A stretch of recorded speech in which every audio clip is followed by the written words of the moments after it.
আবার একটা fire tragedy, তারাপীঠের পর কলকাতা। আপনারা সবাই জেনে গেছেন গত রাতে নিউ মার্কেটের একটি হোটেলে আগুন লেগে মর্মান্তিকভাবে মৃত্যু হয়েছে 9 জনের এখনো পর্যন্ত। কিন্তু সেই স্টিফেন কোড বা আমরি বলুন বা তারও আগে আগুন লাগে, তারপর কিছুদিন নাড়াচাড়া চলে, তদন্ত কমিটির জন্য নির্দেশ দেওয়া হয়, কার গাফিলতি খোঁজা হয়, অডিট কমিটি ইত্যাদি, ফায়ার অডিট ইত্যাদি নানাবিধ কিছু ইত্যাদি প্রভৃতি সমস্ত কিছু চলে। কিন্তু তারপর আবার যেন কোথাও গিয়ে সব চাপা পড়ে যায় আরও একটা এরকম মর্মান্তিক ঘটনা না হওয়া পর্যন্ত। সে বাম জমানা বলুন বা মমতা বন্দ্যোপাধ্যায়ের জমানা, কেউ কিন্তু আগুন নেভাতে পারেননি। শুভেন্দু অধিকারী পারবেন? আমি কথা বলবো। আমার সঙ্গে রয়েছেন দ্য ওয়ালের editor in chief Shankhadeep Das. আমার মনে পড়ে বাম জমানায় এরকম ধরনের আগুন লাগলে রাত্রিবেলা মমতা বন্দ্যোপাধ্যায় ছুটে গেছেন, তুমি জানো সবটাই। একের পর এক জায়গায় বামেদের দুষেছেন, কেন একের পর এক অগ্নিকাণ্ড বা ইত্যাদি। মমতা বন্দ্যোপাধ্যায় ক্ষমতা আসার পর শুরু হয়েছিল আমরি দিয়ে, একের পর এক অগ্নিকাণ্ড, থামাতে পারেননি কিন্তু কোথাও। এই একই এরকম তদন্ত কমিটি গঠন ইত্যাদি। আজকে আমি দেখলাম 100 দিন পার করেছে এই সরকার, বেশি দিন নয়, খুব স্বাভাবিক, তারাও আগের সরকারকেই দোষলো। এই দোষারোপের পালা এই যে চলে, একের পর এক জামানা বদলায়, দোষারোপের পালা চলে কোথাও গিয়ে। আসল গলতটা কোথায়? শুভেন্দু অধিকারী কি পারবেন? আসল গলতটা ঠিক কোথায়, যার জন্য কিছুই হয় না? দেখো, মুখ্যমন্ত্রী শুভেন্দু অধিকারীর জন্য এটা বড় চ্যালেঞ্জ যে এই আগুনটা নেভানো। দেখো, এটা তো একটা দুর্ঘটনার তো বলে কয়ে পঞ্জিকা থেকে আসে না। দুর্ঘটনা কি করতে পারো? তুমি প্রিভেন্টিভ মেজার নিতে পারো, যে ঠেকানোর জন্য তুমি আগাম ব্যবস্থা, যে কারণে অগ্নি নির্বাপক যন্ত্রগুলো লাগানো হয়। তারপরে কি দুর্ঘটনা ঘটে না? তারপরে কি আগুন লাগে না? আগুন লাগলে যাতে করে ওই অগ্নি নির্বাপক যন্ত্রগুলো নিভে দিতে পারে আগুনটা, সেই জন্য অগ্নি নির্বাপক যন্ত্র লাগানো হয়।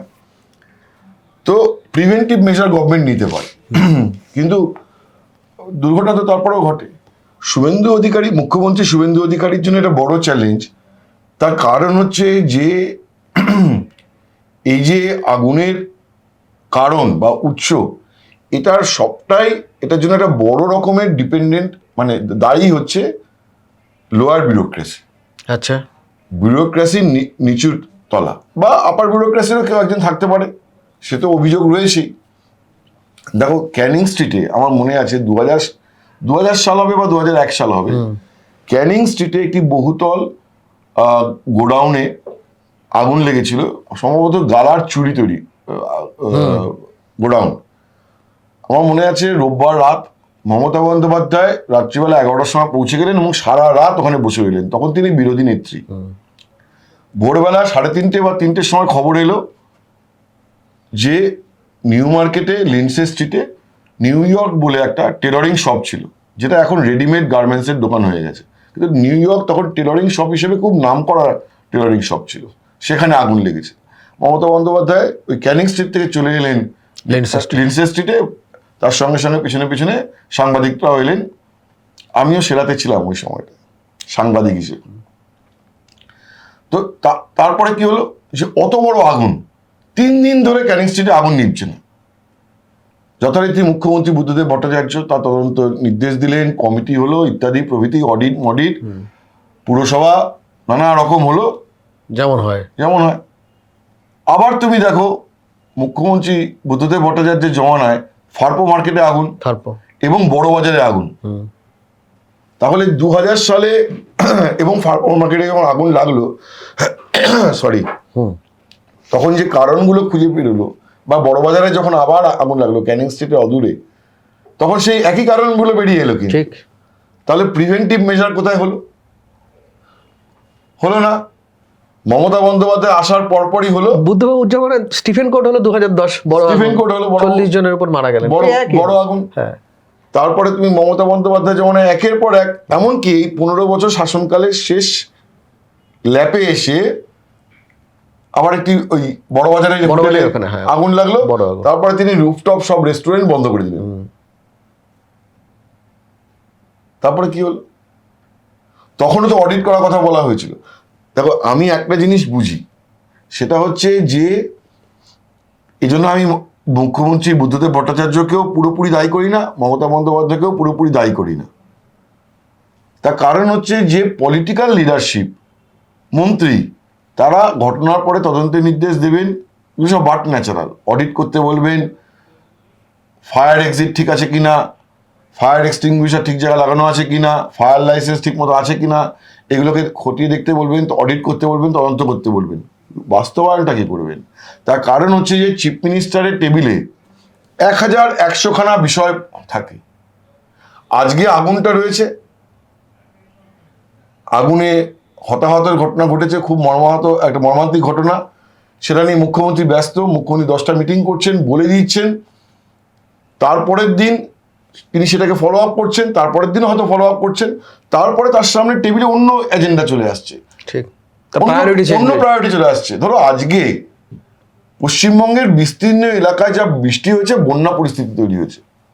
মুখ্যমন্ত্রী শুভেন্দু অধিকারী কালকে কাঁথি চলে গেছিলেন, ওই চত্বরে একটা বন্যা পরিস্থিতি হয়েছে। পুর এবং নগর উন্নয়ন মন্ত্রী অগ্নিমিত্রা পাল, তার সেদিনকে রঘুনাথপুরে ওই পুরুলিয়া যাওয়ার কথা ছিল, অমিত মেটালিক্সে যে কারখানার ইস্পাত কারখানার যে শিলান্যাসে তারও যাওয়ার কথা ছিল। মুখ্যমন্ত্রী পুরো নগর উন্নয়ন মন্ত্রীকে পাঠিয়ে দেন যে হলদিয়াতে বন্যা পরিস্থিতি খতিয়ে দেখতে। আমরা দেখলাম যে পুরো নগর উন্নয়ন মন্ত্রী বন্যা পরিস্থিতি খতিয়ে দেখছে। তো আজকে এখানে এদিক কলকাতায় আগুন, জেলায় জল, তাই এই আগুন নিভে গেছে, একটা খুব মর্মান্তিক ঘটনা, এতজনের প্রাণহানি হয়েছে, কিন্তু ওইখানে তো প্রচুর হাজার হাজার মানুষের জীবন at stake। তাহলে গভর্নমেন্টে যে পলিটিক্যাল লিডারশিপ, তার তো অ্যাকচুয়ালি প্রায়োরিটি প্রতি মুহূর্তে চেঞ্জ হচ্ছে। তিনি আজকে বড়বাজারের ঘটনা নিয়ে 10টা অফিসারকে ডেকে করার নির্দেশ দিয়ে এটাকে করতে হবে, ইনশিওর করতে হবে, করুন, এটা বলেই আবার দেখছেন যে বন্যার কি অবস্থা। আবার আবহাওয়া দপ্তরে কোনো অ্যালার্ট আছে কিনা। তো পলিটিক্যাল বস তারা তো এইরকম, তাদের পক্ষে এই 1100খানা বিষয়কে রোজ ফলো আপ করা সম্ভব হয় না। করবেন কে? করবেনটা কি? করবে হচ্ছে যে দমকল, ফায়ার সার্ভিস ডিপার্টমেন্ট করবে হচ্ছে পুরসভার লোয়ার বিউরোক্রেসি। ঠিক। তাহলে আজকে কি বেরোলো, এই যে হোটেলটিতে আগুন লেগেছে, বললো যে ফায়ার এক্সিট ঠিক মতো নেই এবং আগুন নেওয়ানোরও অবস্থা নেই। তাহলে একটা হোটেল, সেই হোটেলে ফায়ার এক্সিট নেই, ফায়ার লাইসেন্স পেল কি করে পেল? কে দিয়েছে? এই লোয়ার বিউরোক্রেসি দিয়েছে। একদম। আগুন লাগছে, আগুন নেভানোর মতন পর্যাপ্ত ব্যবস্থা নেই প্রাথমিকভাবে, কারণ বড় আগুন লেগে গেলে ওই যে ফায়ার এক্সটিংগুইশার থাকে তা দিয়ে সবটা বন্ধ করা যায় না, কিন্তু প্রাথমিকভাবে একটা অ্যারেস্ট করার চেষ্টা করা যেতে পারে। ফায়ার অ্যালার্মও বাজেনি, এইসব অ্যালার্ম বাজেনি, তারপরে তো দমকল আসবে ততক্ষণে। তুমি বলো যে এইটা দেখবে কি? কার দায়িত্ব এটা? কার দায়িত্ব? এটা মুখ্যমন্ত্রীর দায়িত্ব নয়। এখানে ফায়ার ডিপার্টমেন্টে একটা রোল হতে পারে যে লোকাল লেভেল রিপ্রেজেন্টেটিভ, যে স্থানীয় কাউন্সিলর বলেছে যে আরে একে দিয়ে দিতে হবে, আপনি দিয়ে দিন বলে ফায়ার ডিপার্টমেন্টে চাপ দিয়েছে, পুরসভায় চাপ দিয়েছে, করিয়ে দিয়েছে। এইটা একটা রোল থাকতে পারে, এটাকে আমি একেবারে উড়িয়ে দিচ্ছি না। সেই সঙ্গে নিচুতলার পুরসভার এবং ফায়ার ডিপার্টমেন্টের নিচুতলা বা উঁচুতলা, বড় বিল্ডিং এর ক্ষেত্রে নিশ্চয়ই উঁচুতলা পর্যন্ত ইনভলভ থাকে,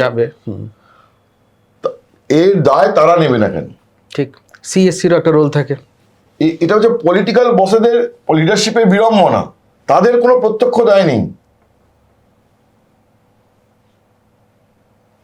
এবং এটা খুব একটা কম চ্যালেঞ্জিং ওয়ার্কও নয়।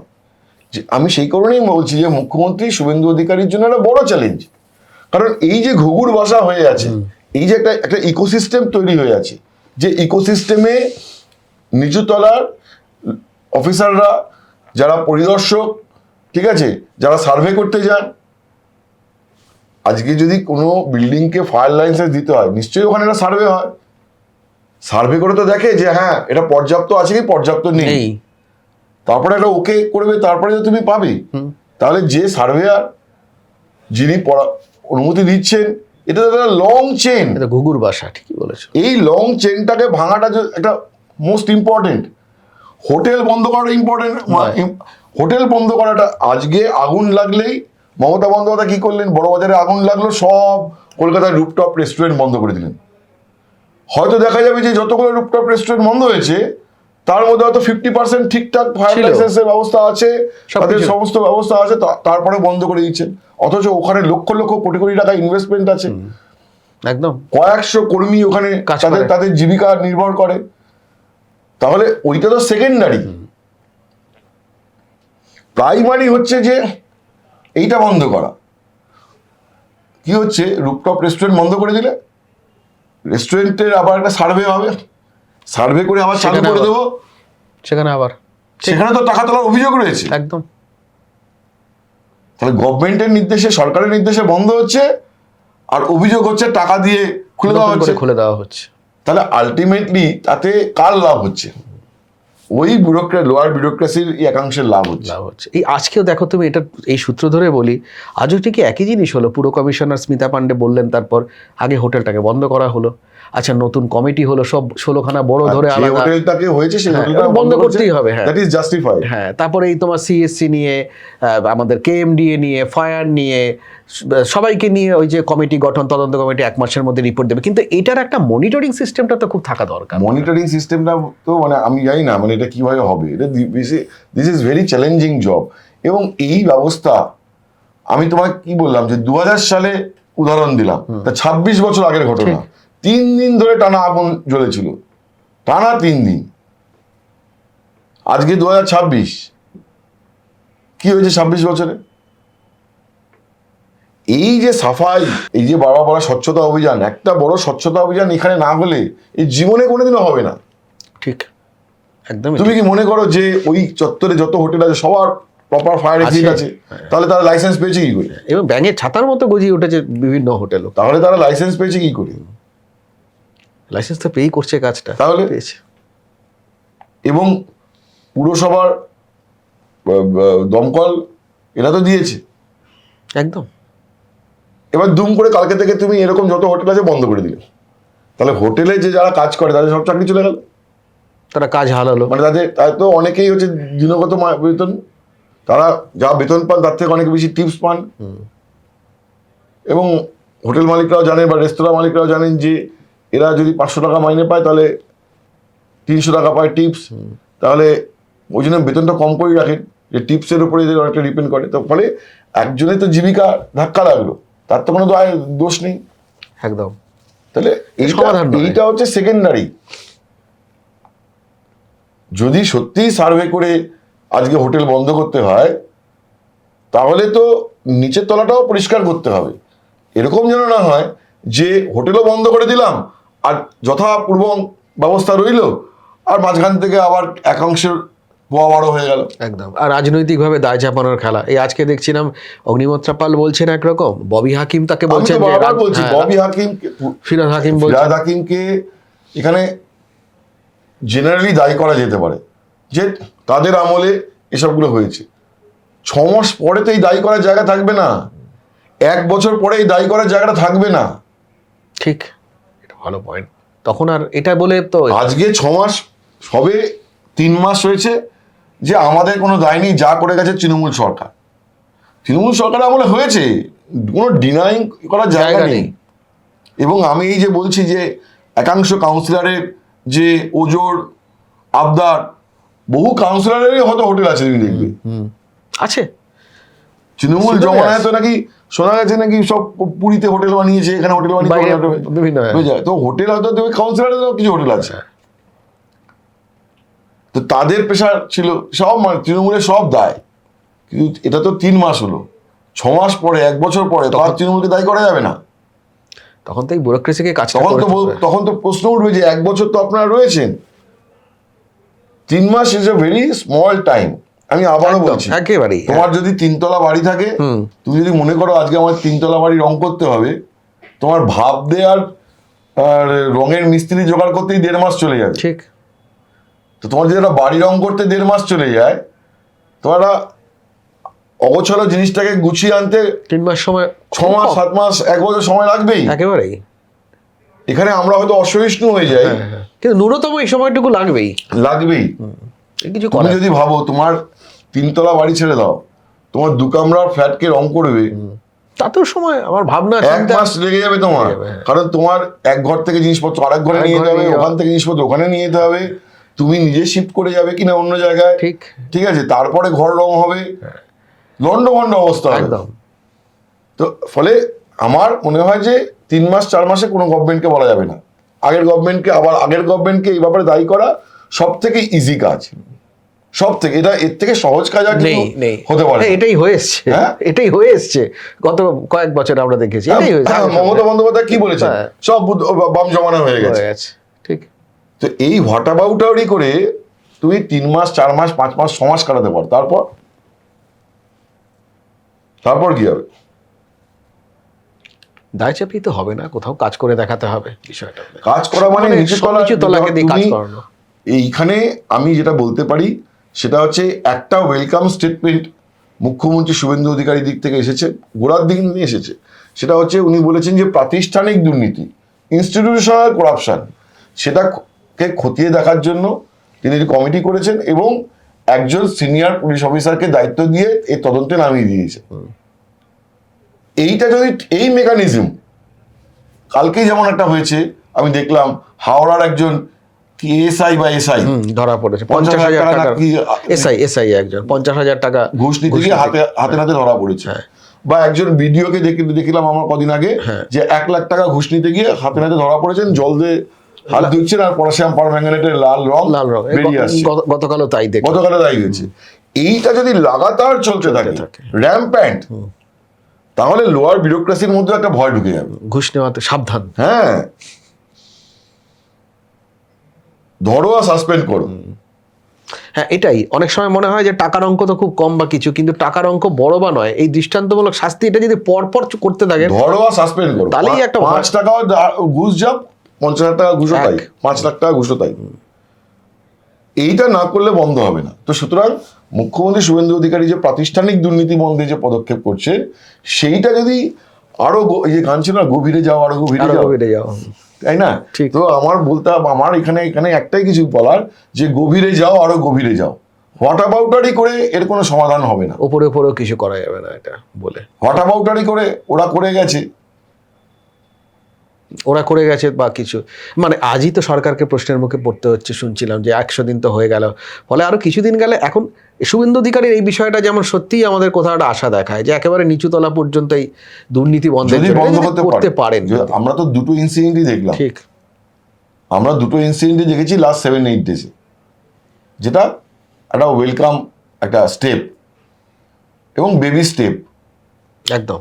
এইটাই যখন একটা দৃঢ়তার সঙ্গে পদক্ষেপ হবে, তখন তো একটা ভীতি তৈরি হবে, ভয় না দেখালে এটা হবে না, জয় করা যাবে না। একটা ভীতি কোথাও কাজ করতে হবে। এই ভীতিটা কেটে গেছে নিচে আমলা মহলে, ব্যুরোক্রেসির একদম নিচু তলায়, কারণ করতে হবে তাদেরই, না হলে আবার যখন এই তালা খোলার সময় হচ্ছে যে তুমি যেটা বলছিলে, আবারও হাত পাতা, আবারও নতুন করে লাইসেন্স। এটা গত 15 বছর আরো বেশি হয়েছে কেন? কারণ হচ্ছে যে দেখছি যে পলিটিক্যাল বসেস, তাদের একটা বড় অংশ পুকুর চুরিতে নেমে পড়েছে। ঠিক, ফলে আমি বা তা করবো না কেন, আমি বা বাদ যাই কেন? তো এই যে বেপরোয়া হয়ে ওঠা, এটা তো গত 15 বছরে সর্বস্তরে ছড়িয়ে গেছিল সংক্রমণের মতো।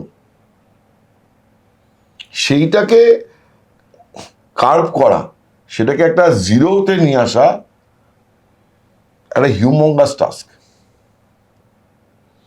সুতরাং এটা একটা বড় চ্যালেঞ্জ মুখ্যমন্ত্রী শুভেন্দু অধিকারীর সামনেও, মানে এই ধরনের বিষয়গুলো তো একটার পর একটা চলতেই থাকে, এবং সেক্ষেত্রে হচ্ছে যে আবারও ধামাচাপা পড়ে যায়, আবারও একটা নতুন মর্মান্তিক ঘটনা সামনে না আসা পর্যন্ত কিছুই হয় না, আবার তখন নতুন করে একই জিনিস আমরা দেখছি। তারাপীঠে ঘটনা ঘটলো, দেখুন একই রকমের ঘটনা, একদম। ওখানেও ফায়ার এক্সিট প্রপার ছিল না, আবাসিকরা হোটেলে তারা বেরোতে পারেননি, এখানেও তাই। কিন্তু তারাপীঠের ঘটনার পর আজকে কি দার্জিলিং এর হোটেলগুলোর কি অবস্থা, বা দীঘার হোটেলগুলোকে কি আজকে খতিয়ে দেখা হচ্ছে, বা মন্দারমণির হোটেলগুলো কি খতিয়ে দেখা হচ্ছে, বা টাকির হোটেল কোথাও কি খতিয়ে দেখা হচ্ছে? টাকিতে তো কোনো বাবা মা নেই, নদীর চরের উপরে একদম হোটেল, মানে সেখানে ইকোসিস্টেম, মানে সেখানে পরিবেশ, বকখালি নদীর চরফট দখল করে দিয়ে, এটা আমরা দেখছিলাম। আর এখন তো পাড়ায় হোটেল, পাড়ায় গেস্ট হাউস, গলিতে ঘুচিতে গেস্ট হাউস তৈরি হয়ে গেছে মতো একেবারে। সেগুলো কতটা প্রপারলি অ্যাডমিনিস্ট্রেশনের মনিটরিং এ থাকে এটা খুব সন্দেহ, ভগবান জানে। পুরো মানে ভগবান ভরসায় চলছে। একেবারেই তাই এই অবস্থা। ভগবান ভরসায় চলছে। আবার একটা কিছু হলে তখন এই নাড়াচাড়া পড়ে, কিন্তু আবার তার থেমে আগে যাবে। আবার আমি তো বললাম যে দেখো, তুমি একটা আজকে অডিট করার নির্দেশ দিতে পারো, সেটাকে ইমপ্লিমেন্ট করে দেখি। একজন সিনিয়র অফিসার বলবেন, তার তলার লোকেরা কাজ করবে, তার তলায় সার্ভেয়াররা যাবে, এভাবে তো কাজটা হবে। একদম। এমন তো নয় মুখ্যমন্ত্রী রোজ বলবেন পুরো নগর উন্নয়ন মন্ত্রীকে, তিনি রোজ বলবেন কমিশনারকে, কমিশনার রোজ বলবেন, কি এইভাবে তো চলে না। কারণ তাদের তো নতুন নতুন জিনিস আসে। একদমই তাই। আমার মনে পড়ে এই তৃণমূল জামানায় শেষের দিকে একের পর এক আগুন, আর একই পরিচিত দৃশ্য ছিল, দমকল মন্ত্রী সুজিত বসু যেতেন, একটা হেলমেট পরতেন, ওখানে দেখতেন কি হতো, তারপর বলতেন ফায়ার অডিট হবে। এই সেই চলতো কিন্তু পরের পর। লক্ষ্মীর পাঁচালির মতো একদম, হ্যাঁ হ্যাঁ হ্যাঁ, ওটাই আমাদের সাউন্ড বাইট নিত আমাদের সাংবাদিক বন্ধুরা, যেটা তখন ওই একই জিনিস আসতো।